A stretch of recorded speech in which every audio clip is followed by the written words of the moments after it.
மாணவர்களின் சிறந்த எதிர்காலத்திற்கு கடலூரின் ஒரே தன்னாட்சி என்ஏஏசி ஏ கிரேட் கல்லூரி மஞ்சக்குப்பம் சென்ட் ஜோசப் கலை அறிவியல் கல்லூரி அட்மிஷன் நடைபெறுகிறது. தாவேக அமைச்சரவையில் இடம்பெறுகிறது காங்கிரஸ் கட்சி முக்கிய செய்தியாக பார்த்து வருகிறோம்.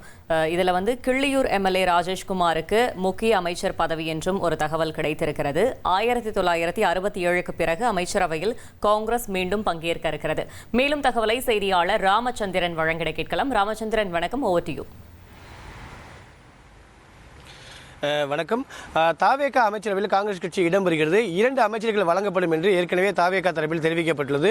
யார் அந்த 2 அமைச்சர்கள் என்பது குறித்து அடுத்த 2 தினங்களில் டெல்லி தலைமை அதிகாரப்பூர்வமாக வெளியிடும் என்றும் எதிர்பார்க்கப்படுகிறது.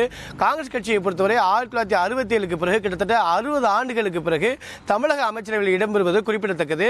காங்கிரஸ் கட்சியை பொறுத்தவரை 28 தொகுதிகளில் இந்த சட்டமன்ற தொகுதியில் போட்டியிட்டு 5 தொகுதிகளில் எம்எல்ஏக்களாக தேர்வு செய்யப்பட்டுள்ளன. குறிப்பாக கன்னியாகுமரி மாவட்டத்தில் 3, அதேபோல மதுரை மேலூரில் 1, மயிலாடுதுறையில் 1 என 5 இடங்களில் எம்எல்ஏக்களாக தேர்வு செய்யப்பட்டுள்ளார்கள். இந்த 5 எம்எல்ஏக்களில் 2 அமைச்சர்கள் யார் என்பது குறித்து தீவிரமாக டெல்லி தலைமை ஆலோசித்து வருகிறது. குறிப்பாக கிள்ளியூர் தொகுதியிலிருந்து 3 முறை எம்எல்ஏயாக தேர்வாகிய திரு ராஜேஷ்குமார் அமைச்சரவையில் இடம்பெறுவது ஏறக்குறைய உறுதியாகியுள்ளது. அவருக்கு மிக முக்கியமான அமைச்சரவை வழங்கப்படும் என்றும் அறிவிக்கப்பட்டுள்ளது. அவர் தற்போது காங்கிரஸ் கட்சியின் சட்டமன்ற குழு தலைவராக தேர்வு செய்யப்பட்டுள்ளார். அது மட்டுமல்லாமல் 2வதாக மதுரை மேலூர் இருக்கக்கூடிய விஸ்வநாதன் மற்றும் அதேபோல குளச்சல் தொகுதியைச் சேர்ந்த தாரகை கத்பட் ஆகிய இருவரும் கடுமையான போட்டி நிலவுகிறது. இவர்களில் யார் ஒருவரை தேர்வு செய்வது என்பது குறித்து இருவருமே டெல்லி தலைமையை அணுகியுள்ளார்கள். அதில் தற்பொழுது டெல்லி தலைமையை ஒருவரை தேர்வு செய்துள்ளதாகவும் தெரிவிக்கப்பட்டது. குறிப்பாக கன்னியாகுமரி மாவட்டத்தை பொறுத்தவரை ஏற்கனவே ராஜேஷ்குமாருக்கு அமைச்சரவை வழங்கப்படுவதால் மீண்டும் அதே மாவட்டத்தில் வழங்கக்கூடாது என்றும், அது மட்டுமல்லாமல் சீனியர் என்ற அடிப்படையில் திரு விஸ்வநாதனுக்கு, மதுரை மேலூரை சேர்ந்த எம்எல்ஏ விஸ்வநாதனுக்கு வாய்ப்பு வழங்கப்படலாம் என்றும் தெரிவிக்கப்பட்டுள்ளது.